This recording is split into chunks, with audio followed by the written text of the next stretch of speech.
এবার আল্লাহ বলে ইবনা আদম লাউ বালাগাত যুনুবুকা আনানাস সামা, হে আদম সন্তান, তোমার গুনাহ যদি আকাশ পরিমাণ পৌঁছে যায়, আকাশের চূড়ায় গিয়ে পৌঁছে যায়, সুম্মাস্তাগফারতানি, এর পর আমার কাছে তুমি ক্ষমা চাও, গফারতু লাকা আলা মা কানা ফিকা ওয়ালা উবালি, এই আকাশ পরিমাণ গুনাহ মাফ করতে আমি আল্লাহ কারো পরোয়া করি না।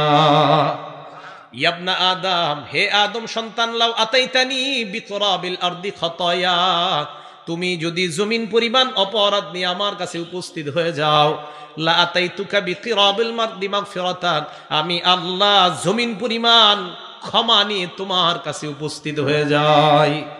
জমিন পরিমাণ অপরাধ, এরপরে আমার কাছে তুমি ক্ষমা চাও, আমি আল্লাহ জমিন পরিমাণ ক্ষমা নিয়ে তোমাকে ক্ষমা করে দিব। তাহলে ক্ষমা চাইবো আমরা কার কাছে? আমাদের আকাশ পরিমাণ গুনাহ, জমিনের বালু পরিমাণ গুনাহ, সব গুনাহ মাফ করে দিবে আল্লাহ। এ হলো 3 নাম্বার গুনাহ মাফের উপায়। ক্ষমা পাওয়ার আশায় যতবার আল্লাহর কাছে ক্ষমা চাবো ততবার আল্লাহ মাফ করে দিবেন।